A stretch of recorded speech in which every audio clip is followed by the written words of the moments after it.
Hello all. Today we are going to discuss about technical analysis. നമ്മൾ last class വരെ നമ്മൾ security അനാലിസിസിൻ്റെ fundamental അനാലിസിസിനെ പറ്റിയിട്ടാണ് നമ്മൾ പറഞ്ഞിരുന്നത്. അപ്പോൾ ഫണ്ടമെൻ്റൽ അനാലിസിസ് എന്ന് പറഞ്ഞു കഴിഞ്ഞിട്ടുണ്ടെങ്കിൽ നമ്മൾ രണ്ട് തരം ടൈപ്സ് ഓഫ് അനാലിസിസ് ഉണ്ട്, ഫണ്ടമെൻ്റൽ ആൻഡ് ടെക്നിക്കൽ. ഫണ്ടമെൻ്റൽ എന്ന് പറഞ്ഞു കഴിഞ്ഞിട്ടുണ്ടെങ്കിൽ ഒരു കമ്പനിയുടെ ഫണ്ടമെൻ്റൽ എന്ന് വിശ്വസിക്കുന്ന ഫണ്ടമെൻ്റൽ ഫിനാൻഷ്യൽ ഡാറ്റ ഉപയോഗിച്ചിട്ട് കുറച്ച് ടൂൾസും ടെക്നിക്സും എല്ലാം യൂസ് ചെയ്ത് അവിടുന്ന് ഒരു ഇൻഫറൻസിൽ അറൈവ് ചെയ്യുക എന്നുള്ളതാണ് ഫണ്ടമെൻ്റൽ അനാലിസിസ് നമ്മൾ പഠിച്ചിട്ടുള്ളത്. അപ്പോൾ അതിൽ കുറച്ച് ഫാക്ടേഴ്സ് അല്ലെങ്കിൽ കുറച്ച് അനാലിസിസ് നമ്മൾ ഫണ്ടമെൻ്റൽ അനാലിസിസ് ചെയ്യുമ്പോൾ കൺസിഡർ ചെയ്യണം എന്ന് പറഞ്ഞിട്ട് നമ്മളൊരു EIC അനാലിസിസ് നമ്മൾ നോക്കി, economic, industry and company analysis. ആ ഓരോ അനാലിസിസിലും എന്തൊക്കെ വരും, ഇക്കണോമിക്കിൽ ഒരു 12, അതുപോലെ ഇൻഡസ്ട്രിയിൽ ഒരു 10, ദെൻ കമ്പനിയിൽ ഒരു 6. ഇത്രയും കാര്യങ്ങളാണ് നമ്മൾ ഫണ്ടമെൻ്റൽ അനാലിസിസിൽ പഠിച്ചിട്ടുള്ളത്. ജസ്റ്റ് ഒന്ന് ബ്രഷപ്പ് ചെയ്യാൻ വേണ്ടി ഞാൻ പറഞ്ഞതേ ഉള്ളൂ. അപ്പോൾ ഇനി നമ്മൾ പറയാൻ പോകുന്നത് സെക്കൻഡ് അനാലിസിസ് ആയിട്ടുള്ള ടെക്നിക്കൽ അനാലിസിസിനെ പറ്റിയിട്ടാണ്. അപ്പോൾ ടെക്നിക്കൽ അനാലിസിസ് എന്ന് പറഞ്ഞാൽ നമുക്കറിയാം, നമ്മളൊരു സെക്യൂരിറ്റിയിൽ ഇൻവെസ്റ്റ് ചെയ്യാൻ തീരുമാനിച്ചിട്ടുണ്ട് എന്നുണ്ടെങ്കിൽ നമ്മളൊരു 3 to 5 സെക്യൂരിറ്റീസ് നമ്മൾ എടുത്തു വയ്ക്കും.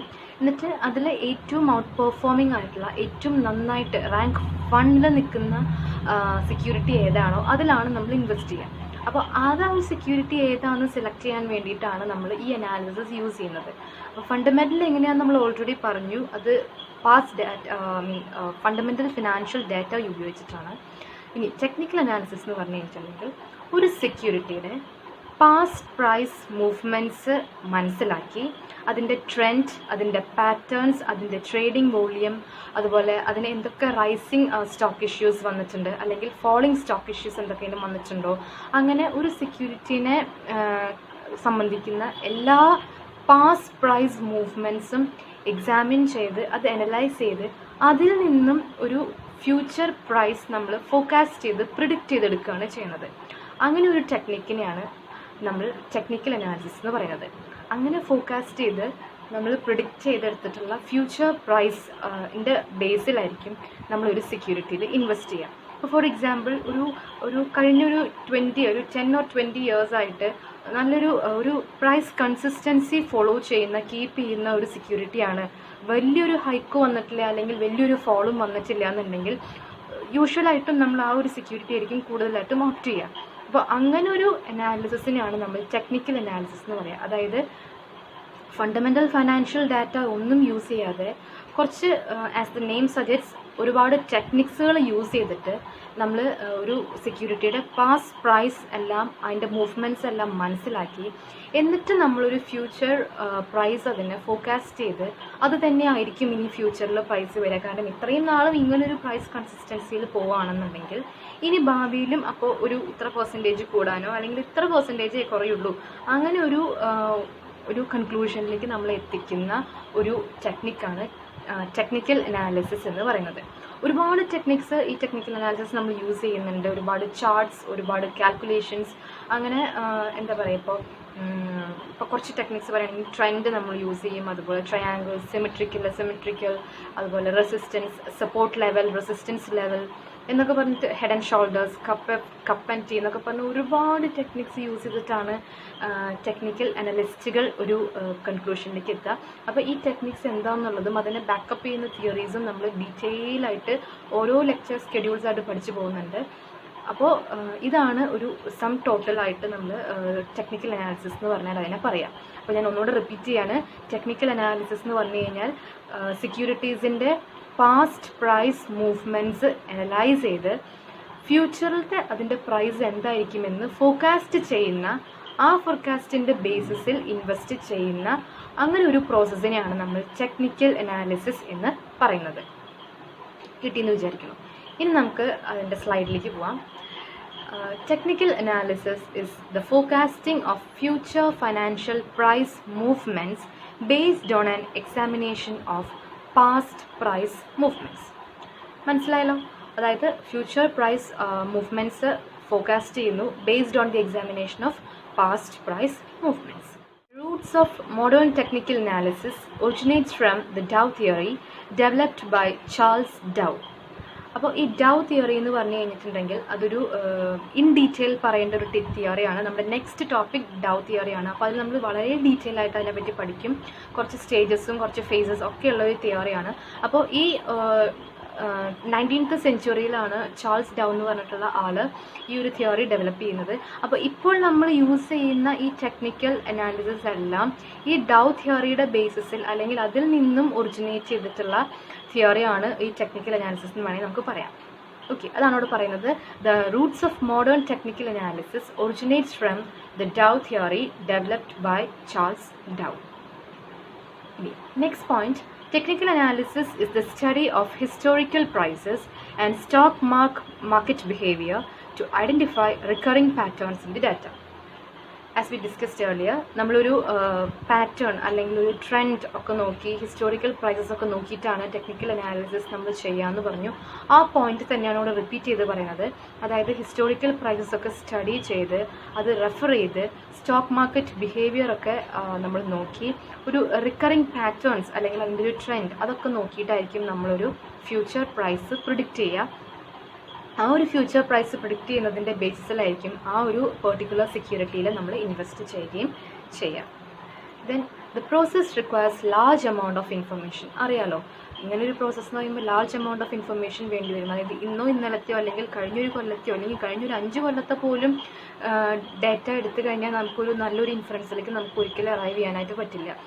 ഒരുപാട് നാളത്തെ, അതായത് ഓരോ ഇക്കണോമിക് കണ്ടീഷൻസ് മാറുന്നതിനനുസരിച്ചും പൊളിറ്റിക്കൽ സിറ്റുവേഷൻസ് മാറുന്നതിനനുസരിച്ച് ടോട്ടൽ എൻവയോൺമെൻറ്റൽ ചേഞ്ചസ് ഉണ്ടാകുന്നതിനനുസരിച്ച്, എൻവയോൺമെൻറ്റ് സെൻസ് ഫ്ലഡോ ഡ്രൗട്ടോ എന്നല്ല ഉദ്ദേശിക്കുന്നത്, ഒരു ടോട്ടൽ ഒരു എന്താ പറയുക ഫുള്ളി ഹോളിസ്റ്റിക് ആയിട്ടുള്ള ഒരു ചേഞ്ചസ് വരുന്ന കാലഘട്ടത്തിൽ പോലും എത്രത്തോളം ചേഞ്ചസ് അല്ലെങ്കിൽ എന്തൊക്കെ മാറ്റങ്ങൾ ആ ഒരു സെക്യൂരിറ്റിക്ക് ഉണ്ടായിട്ടുണ്ട്, അതിൻ്റെ പ്രൈസസിനെ വളരെ വലിയൊരു ഫോളോ അല്ലെങ്കിൽ വളരെ വലിയൊരു ഹൈക്കോ അല്ലെങ്കിൽ കൺസിസ്റ്റൻ്റ് ആയിട്ടാണോ പോകുന്നത്, അതൊക്കെ നമുക്ക് നോക്കണമെങ്കിൽ കുറേ നാളത്തെ ഇൻഫർമേഷൻ നമുക്ക് ആവശ്യമാണ്. ഒരു 5 കൊല്ലത്തെയോ ഈവൻ 10 കൊല്ലത്തെ പോലും നമുക്ക് പോരാ. അപ്പോൾ അതുകൊണ്ടാണ് ഇവിടെ പറയുന്നത് this process requires large amount of information. മാത്രമല്ല ഈ കൊല്ലക്കണക്കുകൾ മാത്രമല്ല നമ്മൾ ഉപയോഗിക്കുന്നത്, നമ്മൾ ഇപ്പോൾ ഡേ അല്ലെങ്കിൽ മിനിറ്റ്സ് പോലും നമ്മൾ പറഞ്ഞ ഒരുപാട് ടെക്നിക്സ് യൂസ് ചെയ്യുന്നുണ്ടെന്ന് പറഞ്ഞു. അതിൽ മിനിറ്റുകൾക്ക് പോലും ഉണ്ടാകുന്ന മാറ്റങ്ങൾ പോലും നമ്മൾ കൺസിഡർ ചെയ്യുന്നുണ്ട്. അതായത് ഓരോ സെക്കൻഡ്സിൽ പോലും അല്ലെങ്കിൽ ഓരോ മിനിറ്റ് അതിൽ എത്രത്തോളം മാറ്റങ്ങൾ വരുന്നുണ്ട് എന്നുള്ളത് കൂടി നമ്മൾ കൺസിഡർ ചെയ്യുന്നുണ്ട്. അപ്പോൾ ഈ ഇയറുകളുടെ കണക്ക് മാത്രമല്ല നമ്മൾ നോക്കുന്നത്, ട്രെൻഡ് മാത്രമല്ല നമ്മൾ നോക്കുക, ഓരോ സെക്കൻഡിലും എത്രത്തോളം പ്രൈസ് മൂവ്മെൻറ്റ്സ്, അതിൻ്റെ ഒരു റേറ്റ് തോത് എത്രത്തോളം വരുന്നുണ്ട്, അതും കൂടി നമ്മൾ ഈ ഒരു ടെക്നിക്കൽ അനാലിസിസിൽ നോക്കും. അതുകൊണ്ടാണ് this process requires large amount of information എന്ന് പറയുന്നത്. മാത്രമല്ല ഇത് തന്നെയാണ് ടെക്നിക്കൽ അനാലിസിസിൻ്റെ ഒരു വലിയൊരു ഡ്രോബാക്കായിട്ടും അനലിസ്റ്റുകൾ പറയുന്നത്. ഒരുപാട് സമയം ഇതിന് വേണം, അതുപോലെ ഒരുപാട് ലാർജ് എമൗണ്ട് ഓഫ് ഡാറ്റ അല്ലെങ്കിൽ ഇൻഫർമേഷൻ ഇതിന് റിക്വയർഡാണ്. അത് ഒരു കമ്പോസം പ്രോസസ്സാണ്. അതുപോലെ ഒരുപാട് ടൈം എടുത്തിട്ടാണ് നമുക്കൊരു ഇൻഫർമേഷനിലേക്ക് അല്ലെങ്കിൽ ഒരു കൺക്ലൂഷനിലേക്ക് നമുക്ക് അറൈവ് ചെയ്യാൻ പറ്റുള്ളൂ. അപ്പോൾ ഇത് ടൈം കൺസ്യൂമിംഗ് ആണ്, അതുപോലെ ഇതിൻ്റെ ക്വാണ്ടിറ്റി വളരെ കൂടുതലാണ് എന്നൊക്കെ പറയുന്നത് തന്നെയാണ്. ഇത് തന്നെയാണ് ഈ ടെക്നിക്കൽ അനാലിസിസിൻ്റെ വളരെ ഒരു ഡ്രോബാക്ക് എന്ന് പറയുന്നതും. ബട്ട് സ്റ്റിൽ ഇങ്ങനൊരു ഡ്രോബാക്ക് ഉണ്ടെങ്കിൽ പോലും കമ്പാരിറ്റീവ്ലി ഫണ്ടമെൻ്റൽ അനാലിസിസിനേക്കാളും എന്താ പറയുക അഗ്രസീവായിട്ടുള്ള അനലിസ്റ്റുകൾ അല്ലെങ്കിൽ ഇൻവെസ്റ്റേഴ്സ് ഫോളോ ചെയ്യുന്നത് ടെക്നിക്കൽ അനാലിസിസ് ആണ്. Okay, then next point, the technical analysis study price movements, trading volumes and data on number of rising and falling stock issues over time, looking for recurring patterns that will allow them predict future price movements. അതേ point തന്നെ നമ്മൾ price movements പഠിക്കുന്നു. അതായത് trading volume, ഇപ്പോൾ ഞാൻ നേരത്തെ പറഞ്ഞു മിനിറ്റുകളുടെയും സെക്കൻഡുകളുടെ പോലും ഡേറ്റ നമ്മൾ യൂസ് ചെയ്യുന്നുണ്ടെന്നുള്ളത്. അത് നമ്മുടെ ട്രേഡിംഗ് വോളിയത്തിൽ വരുന്നത്. സെക്കൻഡുകൾക്ക് പോലും നമുക്ക് പറയാം, ഒരു ഓൺലൈൻ പ്ലാറ്റ്ഫോം നമ്മൾ ഇരുന്ന് കഴിഞ്ഞിട്ടുണ്ടെങ്കിൽ ഇപ്പോൾ നമ്മൾ ഏതെങ്കിലും ഒരു ഷെയർ ബ്രോക്കിംഗ് ഫേമിലേക്ക് പോയാൽ അറിയാം, ഇങ്ങനെ സെക്കൻഡിലാണ് അവിടെ ബൈങ്ങും സെല്ലിങ്ങും നടക്കുക. അപ്പോൾ ആ ഒരു ട്രേഡിംഗ് തോത്, ആ വോളിയം എത്രയാണെന്നുള്ളതും കൂടി നോക്കിയാലാണ് അതിന് എത്രത്തോളം മാർക്കറ്റ് വാല്യൂ ഉണ്ട് അല്ലെങ്കിൽ മാർക്കറ്റ് ഡിമാൻഡ് ആ സെക്യൂരിറ്റിക്ക് ഉണ്ടെന്ന് നമുക്ക് അറിയാൻ പറ്റുള്ളൂ. അതാണ് ഇവിടെ ട്രേഡിംഗ് വോളിയം എന്നുള്ളത് കൊണ്ട് ഉദ്ദേശിക്കുന്നത്. അല്ലാണ്ട് ഡേറ്റ വോളിയം അല്ല ഇവിടെ മീൻ ചെയ്യുന്നത്. ട്രേഡിംഗ് വോളിയം എന്ന് പറഞ്ഞു കഴിഞ്ഞാൽ ഓരോ കൊല്ലത്തെ ആയാലും ഓരോ മന്ത് ആയാലും വീക്കായാലും ഡേയ്സ് ആയാലും മിനിറ്റ് ആയാലും സെക്കൻഡ്സ് ആയാൽ പോലും അവിടെ അതിന് പ്രയോറിറ്റി ഉണ്ട് എന്നാണ് അവിടെ പറയുന്നത്. പിന്നെ data on number of rising and falling stock issues എന്ന് പറഞ്ഞാൽ നമ്മൾ നേരത്തെ പറഞ്ഞ പോലെ എന്തെങ്കിലും ഇക്കണോമിക് ചേഞ്ചസോ കമ്പനി ഇൻഡസ്ട്രി ചേഞ്ചസ് ഒക്കെ വരികയാണെന്നുണ്ടെങ്കിൽ ആ സ്റ്റോക്കിനെ എത്രത്തോളം ഫോളോ അല്ലെങ്കിൽ എത്രത്തോളം റൈസ്, കുറച്ചുകൂടി ടെക്നിക്കലായിട്ട് പറയുകയാണെങ്കിൽ അത് ബുൾ മാർക്കറ്റാണോ അതിന് ബെയർ മാർക്കറ്റാണോ ഉള്ളത് എന്നാണ് അവിടെ നോക്കുന്നത്. ബുൾ എന്ന് പറഞ്ഞാൽ റൈസിങ് മാർക്കറ്റ് ട്രെൻഡ്, ബെയർ എന്ന് പറഞ്ഞാൽ ഫോളിങ് മാർക്കറ്റ് ട്രെൻഡ്. അപ്പോൾ അതാണ് അത്തരം എന്ത് മാർക്കറ്റിലാണ് അത് ട്രേഡ് ചെയ്യുന്നത്, ഏത് മാർക്കറ്റ് സിറ്റുവേഷൻസിലാണ് അത് കൂടുതലും പ്രിവൈൽ ചെയ്യുന്നത് എന്നുള്ളതാണ് ആ ഒരു പോയിന്റിൽ നോക്കുന്നത്. അപ്പോൾ ഒരു സെക്യൂരിറ്റി മീൻ ഇൻവെസ്റ്റ് ചെയ്യാൻ ഉദ്ദേശിക്കുന്ന ആ ഒരു സെക്യൂരിറ്റിക്ക് എത്രത്തോളം മാറ്റങ്ങൾ കാലങ്ങളായിട്ട് സംഭവിക്കുന്നുണ്ട്, എത്ര മാറ്റങ്ങൾ അതെങ്ങനെ ആ സെക്യൂരിറ്റി വീണ്ടും മാർക്കറ്റിനെ ഔട്ട് പെർഫോം ചെയ്യുന്നുണ്ട് എന്നൊക്കെ നോക്കി അതിൻ്റെ പാസ്റ്റ് പ്രൈസ് മൂവ്മെൻറ്റ്സ് എല്ലാം ആസ്പെക്റ്റിലൂടെ നമ്മൾ നോക്കി ഒരു ഫ്യൂച്ചർ പ്രൈസ് നമ്മൾ ഫോർകാസ്റ്റ് ചെയ്ത് നമ്മൾ അതിൽ വിശ്വസിച്ച് ഇൻവെസ്റ്റ് ചെയ്യുന്നതിനെയാണ്, ആ ഒരു പ്രോസസ്സിനെയാണ് നമ്മൾ ടെക്നിക്കൽ അനാലിസിസ് എന്ന് പറയുന്നത്. ക്ലിയർ ആയെന്ന് വിചാരിക്കുന്നു. ഇനി it uses a variety of charts and calculations to spot trends in the market. ഞാൻ പറഞ്ഞു ഒരുപാട് ടെക്നിക്സ് യൂസ് ചെയ്യുന്നത് കൊണ്ട് തന്നെ ആവാം ഇതിന് ടെക്നിക്കൽ അനാലിസിസ് എന്നുള്ള പേര് വന്നത്. ഒരുപാട് ടെക്നിക്സ് നമ്മൾ യൂസ് ചെയ്യുന്നുണ്ട്, അത് നമ്മൾ പഠിക്കുന്നുമുണ്ട്. അപ്പോൾ ഇവിടെ പറയുന്നത് അങ്ങനെ പ്രൈസ് നമ്മൾ ഫോർകാസ്റ്റ് ചെയ്യാനായിട്ട് ഒരുപാട് വെറൈറ്റി ഓഫ് ചാർട്ട്സും കാൽക്കുലേഷൻസും ഒക്കെ യൂസ് ചെയ്യുന്നുണ്ടെന്നുള്ളതാണ്. Then next point, it does not consider qualitative data about a company such as management team or industry etcetera. Qualitative ആയിട്ടുള്ള ഡേറ്റ അല്ല അത് യൂസ് ചെയ്യുന്നത്. ആസ് ഫണ്ടമെൻ്റൽ അനാലിസിസ് നമ്മൾ ക്വാളിറ്റേറ്റീവ് ഡാറ്റയ്ക്കല്ല ഇവിടെ പ്രാധാന്യം കൊടുക്കുന്നത്, പാസ്റ്റ് പ്രൈസ് മൂവ്മെൻറ്റ്സിനാണ്. ഇനി it does not attempt to measure securities intrinsic value. Intrinsic value measure ചെയ്യാനായിട്ട് പോവില്ല. Intrinsic value in the sense നമ്മളിപ്പോൾ present value of money, time value of മണി എന്നൊക്കെ പറഞ്ഞിട്ട് പഠിച്ചിട്ടുണ്ട്. അപ്പോൾ അതിനൊന്നും അല്ല വലിയ പ്രാധാന്യം കൊടുക്കുന്നത്. പാസ്റ്റ് പ്രൈസ് എങ്ങനെയാണോ അതനുസരിച്ച് നമ്മൾ ഫ്യൂച്ചറിലൊരു ഇത് വരുന്നത്. അപ്പോൾ ഒരു സം ടോട്ടലായിട്ട് ടെക്നിക്കൽ അനാലിസിസിനെ നമുക്ക് വളരെ ഷോർട്ടായിട്ട് ക്യാപ്സ്യൂളായിട്ട് പറയാൻ പറ്റുകയാണെന്നുണ്ടെങ്കിൽ ഇത്രയേ ഉള്ളൂ. പാസ്റ്റ് പ്രൈസ് മൂവ്മെൻറ്റ്സ് നോക്കി ഒരു സെക്യൂരിറ്റിയുടെ ഫ്യൂച്ചർ പ്രൈസ് നമ്മൾ ഫോർകാസ്റ്റ് ചെയ്യുന്നു. And based upon that forecast we are gonna make an investment. That is technical analysis. ഇത്രയേ ഉള്ളൂ ടെക്നിക്കൽ അനാലിസിസ് എന്ന് പറഞ്ഞു കഴിഞ്ഞാൽ. കിട്ടിയെന്ന് വിചാരിക്കണം. Yes. Then advantages of technical analysis. ഇവിടെ ഞാൻ പോയിന്റ് ആയിട്ടേ കൊടുത്തിട്ടുള്ളൂ, ഡീറ്റെയിൽ ആയിട്ടുള്ള PDF സെൻഡ് ചെയ്ത് തരും. അപ്പോൾ ടെക്നിക്കൽ അനാലിസിസിൻ്റെ അഡ്വാൻറ്റേജസ് എന്ന് പറഞ്ഞിട്ടുണ്ടെങ്കിൽ focus on price. Focus on price എന്ന് പറഞ്ഞാൽ ഇത്ര നേരം നമ്മൾ ഇത് തന്നെയാണ് പറഞ്ഞിരുന്നത്, past price movements, future price forecast എന്ന്. അപ്പോൾ പ്രൈസ് എന്ന് പറയുന്ന ഒരു കാര്യത്തിൽ മാത്രമാണ് അത് ഫോക്കസ് ചെയ്യുന്നത്. വേറെ ഒരു ക്വാളിറ്റേറ്റീവ് ആയിട്ടുള്ള ഒന്നും അത് നോക്കുന്നില്ല. പ്രൈസിൽ മാത്രം ഒരു സെക്യൂരിറ്റിയുടെ ഇത്ര നാളത്തെ പ്രൈസ് എന്തായിരുന്നു, ഇപ്പം എന്തെങ്കിലും ചേഞ്ചസ് ഉണ്ടോ, ഇനി ആ പ്രൈസ് എന്തായിരിക്കും, അതാണ് ടെക്നിക്കൽ അനാലിസിസിൽ നോക്കുന്നത്. Then second thing, supply demand and price action. Supply demand and price action എന്ന് പറഞ്ഞു കഴിഞ്ഞിട്ടുണ്ടെങ്കിൽ ഒരു സെക്യൂരിറ്റിയുടെ സപ്ലൈയും ഡിമാൻഡും അനുസരിച്ചായിരിക്കുമല്ലോ അതിൻ്റെ പ്രൈസ് വരിക. നമുക്കറിയാവുന്നതാണല്ലോ, മാർക്കറ്റ് ഇക്വിലിബ്രിയം കാര്യങ്ങളൊക്കെ നമ്മൾ പഠിച്ചിട്ടുള്ളതാണ്. അപ്പോൾ ഒരുപാട് ഡിമാൻഡുള്ള സെക്യൂരിറ്റി ആണെന്നുണ്ടെങ്കിൽ അതിൻ്റെ പ്രൈസ് കൂടാനായിട്ടുള്ള ചാൻസ് കൂടുതലാണ്. അതുപോലെ ഡിമാൻഡും സപ്ലൈയും കൂട്ടിമുട്ടുന്ന അല്ലെങ്കിൽ ഇൻ്റർസെക്റ്റ് ചെയ്യുന്ന പോയിന്റിലാണ് പ്രൈസ് വരുന്നത്. അപ്പോൾ ഒരു സെക്യൂരിറ്റിക്ക് എത്രത്തോളം ഡിമാൻഡ് ഉണ്ട്, ഡിമാൻഡ് കൂടുന്നുണ്ടെങ്കിൽ ആ സെക്യൂരിറ്റി ഇഷ്യൂ ചെയ്യുന്ന കമ്പനി ഔട്ട് പെർഫോമിംഗ് ആയിരിക്കണം.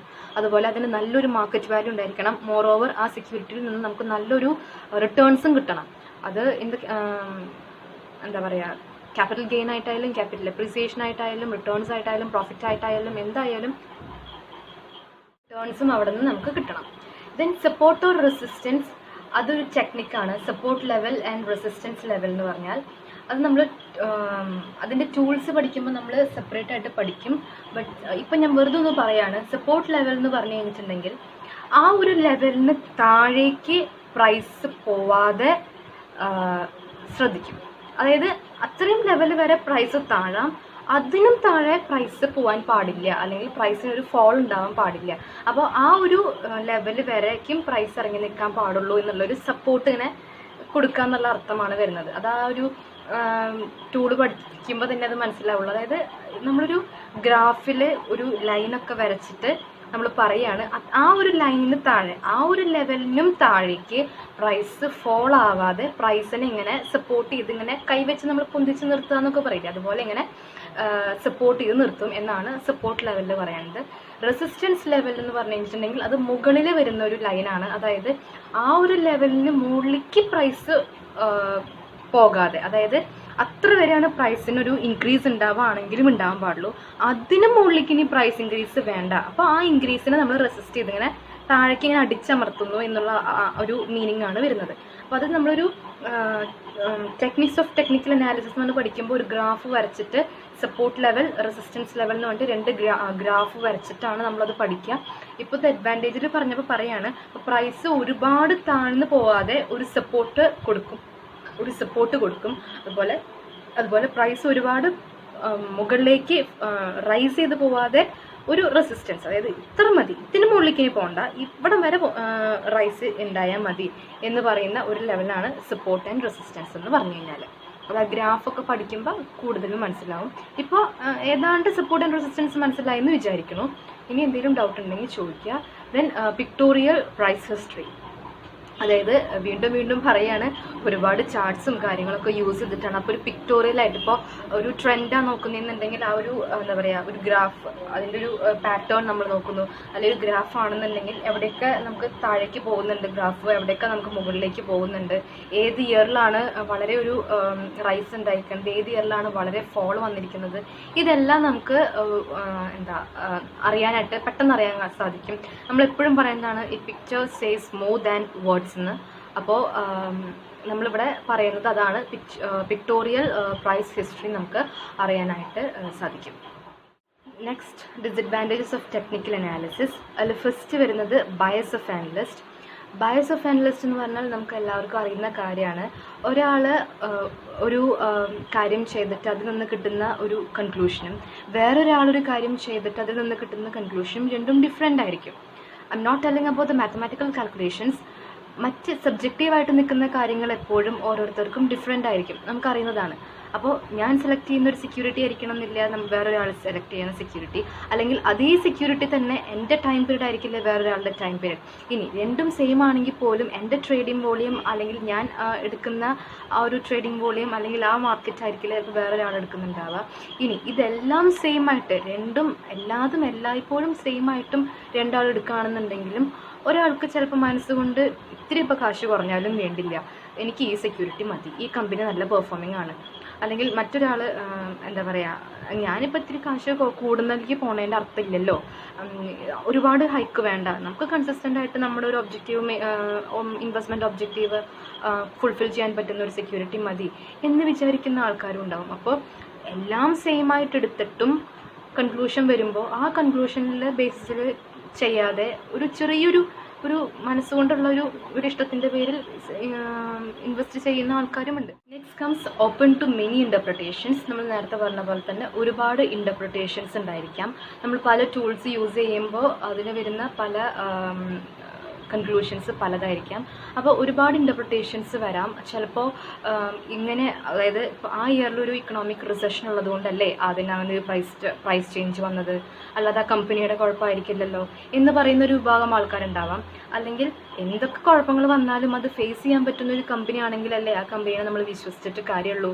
അല്ലെങ്കിൽ പിന്നെ ഇതുപോലെ ഇനിയും ഭാവിയിലൊരു കണ്ടിൻജൻസി വരികയാണെന്നുണ്ടെങ്കിൽ ആ കമ്പനിക്ക് ഫേസ് ചെയ്യാൻ പറ്റിയില്ലെങ്കിലോ എന്ന് ഇൻ്റർപ്രിറ്റ് ചെയ്യുന്ന ആൾക്കാരും ഉണ്ടാവാം. അപ്പോൾ ഒരുപാട് ഇൻ്റർപ്രിട്ടേഷൻസ് ഫേസ് ചെയ്യേണ്ട ഒരു അനാലിസിസ് ആണ് ടെക്നിക്കൽ അനാലിസിസ് എന്നാണ് പറയുന്നത്. ദെൻ ലേറ്റ് എക്സസൈസ് എന്ന് വെച്ചിട്ടുണ്ടെങ്കിൽ നമ്മൾ പാസ്റ്റ് പ്രൈസ് മൂവ്മെൻറ്റ്സ് ആണ് നോക്കുന്നത്. അപ്പോൾ അത് ലേറ്റ് ആയിട്ടുള്ള ഒരു എക്സസൈസാണ്. അതായത് നമ്മളിപ്പോൾ അക്കൗണ്ടിങ്ങിൽ പറയുന്ന പോലെ പോസ്റ്റ്മോർട്ടം ഓഫ് ഫിനാൻഷ്യൽ ഡേറ്റ ആണ് അക്കൗണ്ടിങ്ങിൽ നമ്മൾ എപ്പോഴും പറയും. അതുപോലെയാണ് ഇവിടെ ലേറ്റ് എക്സസൈസ് നമ്മൾ ഉപയോഗിക്കുന്നത്. പണ്ടെപ്പോഴോ കഴിഞ്ഞൊരു കാര്യത്തിനെ പറ്റി ഇപ്പോൾ ചെക്കി ചെറിഞ്ഞ് പോയിട്ട് എന്ത് കാര്യം എന്നുള്ളൊരു ഒരു മനോഭാവത്തിൽ കാണുന്ന ആൾക്കാരുണ്ട്. ഇപ്പം എങ്ങനെയാണോ കമ്പനി പെർഫോം ചെയ്യുന്നത് അതിനനുസരിച്ചിട്ട് നമ്മൾ ഇൻവെസ്റ്റ് ചെയ്യുക. അല്ലെങ്കിൽ പണ്ട് അതിനെന്തായിരുന്നു, അത് ആരായിരുന്നു എന്ന് നോക്കിയിട്ട് വലിയ അർത്ഥമില്ല എന്ന് കണക്കാക്കുന്ന ആൾക്കാരുണ്ട്. അപ്പോൾ അതാണ് വേറൊരു ഡിസഡ്വാൻറ്റേജ് എന്ന് പറയുന്നത്. Then next comes absence of well defined levels. ഇവിടെ തന്നെ ഇപ്പോൾ നമ്മൾ ഫണ്ടമെൻ്റൽ അനാലിസിസ് നമുക്ക് പറഞ്ഞിട്ട് നമുക്കറിയാം, ഇപ്പോൾ ഒരു പ്രൈസ് ഏർണിംഗ് റേഷ്യോ അല്ലെങ്കിൽ EPS ഒക്കെയാണ് നമ്മൾ നോക്കുന്നതെന്നുണ്ടെങ്കിൽ അതിനൊരു വെൽ ഡിഫൈൻഡ് ആയിട്ടുള്ള ഒരു ഫോർമുലയുണ്ട്. അല്ലെങ്കിൽ അതുപോലെ അതിനൊരു ഇൻ്റർപ്രിട്ടേഷൻ, അതായത് ഇപ്പോൾ നമ്മൾ കറണ്ട് റേഷ്യോ പറയുമ്പോൾ നമ്മൾ പറയും 2:1 ആണ് അതിൻ്റെ ഡിഫോൾട്ടായിട്ടുള്ള അതിൻ്റെ എന്താ പറയുക, നമ്മൾ നോക്കേണ്ട ഒരു റേഷ്യോ അതാണെന്നൊക്കെ നമ്മൾ പറയാറുണ്ട്. അതുപോലെ വെൽ ഡിഫൈൻഡ് ആയിട്ടുള്ള ഒരു റേഷ്യോ അല്ലെങ്കിൽ ഓൾറെഡി നമ്മൾ യൂസിൽ വരുന്ന ഒരു കാര്യങ്ങളൊന്നും ഇവിടെ ടെക്നിക്കൽ അനാലിസിസിൽ പറയുന്നില്ല. ഒരുപാട് ഈ പറയുന്ന പല മെത്തേഡ്സ് യൂസ് ചെയ്താലും ഇത് മാത്തമാറ്റിക്കൽ ഒരു ടെക്നിക്കല്ല. അതുകൊണ്ട് നമ്മളിപ്പോൾ ചാർട്ട് യൂസ് ചെയ്യുമ്പോൾ കിട്ടുന്നതായിരിക്കില്ല കപ്പ് ആൻഡ് ഷോൾഡർ ഉപയോഗിക്കുമ്പോൾ കിട്ടുക, അതായിരിക്കില്ല സപ്പോർട്ട് ആൻഡ് റെസിസ്റ്റൻസി ഉപയോഗിക്കുമ്പോൾ കിട്ടുക. ഇനി ഇതിൻ്റെ ബാക്കപ്പ് ചെയ്യുന്ന തിയറീസ് പലതാണ്. ഡൗ തിയറി പറയുന്നതെല്ലാം മാർക്കറ്റ് എഫിഷ്യൻസി, അതായിരിക്കില്ല റാൻഡം വാക്ക്. അപ്പോൾ അതിൻ്റെ മാറ്റങ്ങൾ ഒരു വെൽ ഡിഫൈൻഡ് ആയിട്ടുള്ള ഒരു ലെവലില്ലാത്ത ഒരുപാട് പ്രശ്നങ്ങൾ ഈ ടെക്നിക്കൽ അനാലിസിസ് ഫേസ് ചെയ്യുന്നുണ്ട്. Then next comes lack of uniformity. ഈ ആബ്സെൻസ് ഓഫ് വെൽ ഡിഫൈൻഡ് ലെവൽസിൻ്റെ വേറൊരു വേർഷൻ പോലെയാണ് ലാക്ക് ഓഫ് യൂണിഫോമിറ്റി എന്ന് പറയുന്നത്. സോ ഇത്രയുമാണ് നമ്മുടെ advantages and disadvantages of technical analysis. So next comes the difference between fundamental and technical analysis. ഇത് കാണാൻ പറ്റുന്നുണ്ടെന്ന് വിചാരിക്കുന്നു. ഓക്കെ, ഫണ്ടമെൻ്റൽ ആൻഡ് ടെക്നിക്കൽ അനാലിസിസിൻ്റെ ഡിഫറൻസ് ആണ് പറയുന്നത്. ഒന്ന്, ചാർട്ട്സ് വേഴ്സസ് ഫിനാൻഷ്യൽ സ്റ്റേറ്റ്മെൻറ്റ്സ്. ഇത് പറയാതെ തന്നെ നമുക്കറിയാം, ഫണ്ടമെൻ്റൽ അനാലിസിസിൽ ഒരു കമ്പനിയുടെ ഫണ്ടമെൻ്റൽ ഫൈനാൻഷ്യൽ സ്റ്റേറ്റ്മെൻറ്റ്സ് ആയിട്ടുള്ള ഇൻകം സ്റ്റേറ്റ്മെൻറ്റ്, അതായത് P&L account, balance sheet, cash flow statement, fund flow statement എന്ന് പറയുന്ന ഫണ്ടമെൻ്റൽ ഫിനാൻഷ്യൽ സ്റ്റേറ്റ്മെൻ്റ് ആയിരിക്കും അനാലിസിസിന് വേണ്ടി യൂസ് ചെയ്യുന്നത്. ടെക്നിക്കൽ അനാലിസിസിൽ പാസ്റ്റ് പ്രൈസ് ആയിരിക്കും നോക്കുക. അതിൻ്റെ മൂവ്മെൻറ്റ്സ്, അതിൻ്റെ പാറ്റേൺസ്, അതിൻ്റെ ട്രെൻഡ്സ്, അതൊക്കെയാണ് ടെക്നിക്കൽ അനാലിസിസിൽ നോക്കുക. ടൈം ഹോറിസൺ എന്ന് പറഞ്ഞു കഴിഞ്ഞാൽ ഫണ്ടമെൻ്റൽ അനാലിസിസ് ഒരു ലോങ് ടേം അപ്രോച്ചാണ്, since it's rely on financial statements. But technical analysis എന്ന് പറഞ്ഞിട്ടുണ്ടെങ്കിൽ അത് short term approach, since it's gives priority to price changes. ഈ ഒരു കാര്യം വായിക്കുമ്പോൾ സ്വാഭാവികമായിട്ടും തോന്നുന്നതാണ്, ഇപ്പോൾ തന്നെയല്ലേ ഒരു ട്രെൻഡ് നോക്കുകയാണ്, ഒരു 10-20 കൊല്ലത്തേക്ക് ഡാറ്റ എടുത്തിട്ട് നോക്കും ടെക്നിക്കൽ അനാലിസിസ് എന്ന് പറഞ്ഞത്, അപ്പോഴേക്കും ടെക്നിക്കൽ അനാലിസിസ് എങ്ങനെയായിരിക്കും ഷോർട്ട് ടേം അപ്രോച്ച് ആവുന്നത് എന്നാണ് ഇപ്പോൾ നമ്മൾ വിചാരിക്കുക. ഇവിടുത്തെ ഈ കോണ്ടെക്സ്റ്റ് എന്ന് പറഞ്ഞു കഴിഞ്ഞിട്ടുണ്ടെങ്കിൽ നമ്മൾ എടുക്കുന്ന ആക്ടിവിറ്റി അല്ലെങ്കിൽ നമ്മൾ ഇൻവോൾവ് ചെയ്യുന്ന അനാലിസിസിൻ്റെ ടൈമല്ല നമ്മളിവിടെ പറയുന്നത്. ആ ടെക്നിക്കൽ അനാലിസിസ് ചെയ്ത് അതിൻ്റെ കൺക്ലൂഷൻ എങ്ങനെയാണോ നമ്മൾ എടുക്കുന്നത്, ആ കൺക്ലൂഷനിലൂടെ നമ്മൾ എങ്ങനെയാണോ ഇൻവെസ്റ്റ് ചെയ്യുന്നത്, അതിനാണ് ഇവിടെ ഉദ്ദേശിക്കുന്നത്. ഇപ്പോൾ ഫണ്ടമെൻ്റൽ അനാലിസിസ് എന്ന് പറഞ്ഞിട്ടുണ്ടെങ്കിൽ നമ്മൾ ഒരു കൊല്ലം കൊണ്ടുണ്ടായിട്ടുള്ള ആ ഒരു കമ്പനിയുടെ ഫിനാൻഷ്യൽ സ്റ്റേറ്റ്മെൻറ്റ് എടുത്ത് നോക്കി ഒരു ലോങ് ടേം അപ്രോച്ചിന് വേണ്ടിയിട്ട് നമ്മൾ ഇൻവെസ്റ്റ് ചെയ്യുന്നു. അതായത് നമുക്കൊരു അതിൽ നിന്നും നമ്മളൊരു ഇൻവെസ്റ്റ്മെൻറ്റിൻ്റെ ഒരു ഒബ്ജക്റ്റീവ് നമുക്ക് മീറ്റ് ചെയ്യണം, അല്ലെങ്കിൽ അതിൽ നിന്ന് നമുക്കൊരു റിട്ടേൺസ് കിട്ടണം എന്നുള്ള ഒരു ഇൻവെസ്റ്റ്മെൻറ്റ് എന്ന് പറയുന്ന ഒരു മോട്ടീവോട് കൂടിയിട്ട് ആ സ്റ്റേറ്റ്മെൻറ്റ്സ് ഒക്കെ യൂസ് ചെയ്തിട്ട് നമ്മളൊരു ഫണ്ടമെൻ്റൽ അനാലിസിസിൻ്റെ ബേസിസിൽ നമ്മൾ ഇൻവെസ്റ്റ് ചെയ്യുന്നു. അതൊരു ലോങ് ടേം അപ്രോച്ചാണ്. പക്ഷേ ടെക്നിക്കൽ അനാലിസിസ് എന്ന് പറഞ്ഞിട്ടുണ്ടെങ്കിൽ പ്രൈസ് ചേഞ്ചസ്, ഓരോ ടൈമിലുണ്ടായ പ്രൈസ് ചേഞ്ചസ്. ഇപ്പോൾ ഒരു കാര്യം എന്ന് പറയുകയാണെന്നുണ്ടെങ്കിൽ നമ്മളിപ്പോൾ ഒരു 20 കൊല്ലത്തിൻ്റെയോ 10 കൊല്ലത്തിൻ്റെ ഒരു ഡേറ്റ എടുത്ത് നമ്മൾ ഒരു അനാലിസിസിൽ എത്തിയാലും ഇപ്പോൾ കുറച്ച് നാളത്തെ ഒരു പ്രൈസ് ചേഞ്ച് നമ്മൾ എന്തായാലും അവിടെ നോക്കും. അപ്പോൾ തൊട്ട് മുന്നേ ഉണ്ടായിരുന്ന ഒരാഴ്ചയിലുണ്ടായിരുന്ന ഒരു ഇപ്പോൾ ഫോർ എക്സാമ്പിൾ ഒരു 250 റുപ്പീസ് ഉള്ള ഷെയറിന് ഇന്നിപ്പോൾ അതിൻ്റെ മാർക്കറ്റ് ഇടിഞ്ഞു അല്ലെങ്കിൽ അതിൻ്റെ വില കുറഞ്ഞു എന്ന് പറഞ്ഞു കഴിഞ്ഞാൽ സ്വാഭാവികമായിട്ടും ഇത്ര നാളും അത് നല്ല രീതിയിൽ നിന്ന കമ്പനി ആയതുകൊണ്ട് ഇനി നമുക്ക് കുറഞ്ഞാലും കുഴപ്പമില്ല, കൂടാൻ ചാൻസ് ഉണ്ടെന്ന് പറഞ്ഞിട്ട് ആരും അത് വാങ്ങാനായിട്ട് പോവില്ല, അല്ലെങ്കിൽ ആരും അതിൽ ഇൻവെസ്റ്റ് ചെയ്യാനായിട്ട് പോവില്ല. അപ്പോൾ എത്രത്തോളം നമ്മൾ പാസ്റ്റ് പ്രൈസ് മൂവ്മെൻറ്റ്സ് നോക്കുന്നുണ്ടെന്ന് പറഞ്ഞാലും ഈവൻ നമ്മൾ ഫണ്ടമെൻ്റൽ അനാലിസിസ് ചെയ്യില്ല, പക്ഷേ നമ്മൾ പാസ്റ്റ് പ്രൈസ് മൂവ്മെൻറ്റ്സ് നോക്കുന്നുണ്ടെന്ന് പറഞ്ഞാലും ഇപ്പോഴുള്ള ചേഞ്ചസിന് വലിയൊരു പ്രയോറിറ്റി കൊടുക്കും. ആൻഡ് ഫോർ ദ റീസൺ നമ്മൾ ഇൻവെസ്റ്റ്മെൻറ്റ് ചെയ്യണം എന്നുള്ളൊരു ഉദ്ദേശത്തിലല്ല ചെയ്യുന്നത്. കമ്പാരിറ്റീവ്ലി ടെക്നിക്കൽ അനാലിസിസ് ചെയ്യുന്നവർ ട്രേഡിങ്ങിനായിരിക്കും കൂടുതൽ ഇമ്പോർട്ടൻസ് കൊടുക്കുക. എന്ന് വെച്ചിട്ട് ടെക്നിക്കൽ അനാലിസിസ് ചെയ്തിട്ട് ഇൻവെസ്റ്റ് ചെയ്യുന്നവരെല്ലാം ട്രേഡിങ്ങിന് എന്നുള്ളൊരു പർപ്പസ് വേണ്ടി ചെയ്യുന്നവരാണ് എന്നുള്ള മീനിങ് ഇല്ല. കൂടുതലും നമ്മൾ തിയറട്ടിക്കലായിട്ട് പറയുമ്പോൾ ടെക്നിക്കൽ അനാലിസിസ് ചെയ്യുന്നത് കമ്പാരിറ്റീവ്ലി ട്രേഡിംഗ് എന്ന് പറയുന്ന ഒരു, അതായത് അവരുടെ റിട്ടേൺ ക്യാപിറ്റൽ അപ്രീസിയേഷൻ ആയിരിക്കുമെന്ന് പറയുന്ന കുറച്ച് പേരുണ്ട്. അതുപോലെ ഫണ്ടമെൻ്റൽ അനാലിസിസ് ചെയ്യുന്ന എല്ലാവരും ഇൻവെസ്റ്റ്മെൻറ്റിന് വേണ്ടിയിട്ടായിരിക്കില്ല, കുറച്ച് പേര് ട്രേഡിംഗ് ഉണ്ടാവും. പക്ഷെ നോർമലി ഫണ്ടമെൻ്റൽ അനാലിസിസ് ചെയ്യുന്നത് ഇൻവെസ്റ്റ്മെൻറ്റിന് വേണ്ടിയിട്ടാണ്. കാരണം അവർ ഒരു റിട്ടേൺ, അതായത് ഒരു ക്യാപിറ്റൽ അപ്രീസിയേഷൻ അല്ലെങ്കിൽ ക്യാപിറ്റൽ ഗെയിനിന് വേണ്ടിയിട്ടല്ല, അതിൽ നിന്നും ഒരു റിട്ടേൺ, അത് തന്നെയാണ് അവരുടെ മെയിൻ ആസ്പെക്റ്റ്. ഇപ്പോൾ ഇൻട്രസ്റ്റ് അല്ലെങ്കിൽ ഡിവിഡൻഡ് എന്ന് പറയപ്പെടുന്ന റിട്ടേൺ എന്ന് പറയുന്ന ആ ടേം തന്നെയാണ് അവരുടെ ഉദ്ദേശം, അല്ലാണ്ട് പ്രോഫിറ്റ് എന്ന് പറയുന്ന ഒരു ടേം അല്ല. റിട്ടേൺസ് എന്നുള്ളൊരു ടേമാണ് അവരുടെ ഒരു മോട്ടീവ് എന്ന് വിചാരിക്കുന്ന ആൾക്കാരാണ് ഫണ്ടമെൻ്റൽ അനാലിസിസ് എന്ന് പറയുന്നത്. അപ്പോൾ ഈ long term short term approach എന്ന് പറഞ്ഞിട്ട് കൺഫ്യൂസ്ഡ് ആവരുത്. ഇവിടെ ഇത്രയേ ഉള്ളൂ. ലോങ് ടേം അപ്രോച്ച് എന്ന് പറഞ്ഞിട്ടുണ്ടെങ്കിൽ 1 കൊല്ലം കൊണ്ടോ 2 കൊല്ലം കൊണ്ടോ അല്ലെങ്കിൽ ഒരു 3-4 കൊല്ലം കൊണ്ട് ആ ഒരു കമ്പനിയുടെ ഫിനാൻഷ്യൽ സ്റ്റേറ്റ്മെൻറ്റ്സ് നമ്മൾ എടുത്ത് വെച്ച് അത് അനലൈസ് ചെയ്തിട്ട് കിട്ടുമ്പോൾ അതിനൊരു ലോങ് ടേം അപ്രോച്ച് ആണ് അതിൻ്റെ ഒരു റിസൾട്ടിന് വരുന്നത്. പക്ഷേ ടെക്നിക്കൽ അനാലിസിസിൽ നമ്മൾ എത്രത്തോളം നമ്മളൊരു 30-40 വേണ്ട എത്ര കൊല്ലത്തിൻ്റെ വേണമെങ്കിലും നമ്മൾ ഡീറ്റെയിൽസ് എടുത്തിട്ടുണ്ടെന്ന് പറഞ്ഞാലും, ഇപ്പോൾ ഞാൻ പറഞ്ഞ പോലെ തന്നെ ഇന്നലെ വരെ നല്ല വിലയുണ്ടായിരുന്നതാണ്, പക്ഷെ ഇന്ന് വില ഇടിഞ്ഞു എന്ന് പറഞ്ഞു കഴിഞ്ഞാൽ പിന്നെ ആരും നാളെ അതിലേക്ക് ഇൻവെസ്റ്റ് ചെയ്യാൻ പോവില്ല. അപ്പോൾ ഇന്നത്തെ വിലയ്ക്ക് നല്ല പ്രാധാന്യം ഉണ്ട് അവിടെ. അതുകൊണ്ടാണ് അവിടെ ഷോർട്ട് ടേം അപ്രോച്ച് എന്ന് പറയുന്നത്. നമ്മൾ എടുക്കുന്ന പണി ലോങ് ആണോ ഷോർട്ട് ടേം ആണോ എന്നല്ല ഉദ്ദേശിക്കുന്നത്. നമ്മുടെ ഇൻഫറൻസ് വെച്ചിട്ട് നമ്മൾ ഇൻവെസ്റ്റ് ചെയ്യാൻ പോകുന്നത് ആ ഒരു അപ്രോച്ചാണ് ഇവിടെ ടൈം ഹോറിസൺ എന്ന് പറയുന്ന ഒരു ഇതിലേക്ക് എടുക്കുന്നത്. അപ്പോൾ ആ ലോങ് ടേം ഷോർട്ട് ടേം എന്ന് പറയുന്നതിൽ ഒരു കൺഫ്യൂഷൻ വരാൻ പാടില്ല എന്ന് വെച്ചിട്ടാണ് ഇത്രയും എക്സ്പ്ലെയിൻ ചെയ്തത്. സോ ഇത്രയുമാണ് നമ്മൾ ടെക്നിക്കൽ അനാലിസിസിനെ പറ്റിയിട്ട് പറയുന്നത്. എന്തെങ്കിലും ഡൗട്ട്സ് ഉണ്ടെന്നുണ്ടെങ്കിൽ feel free to ask. Thank U.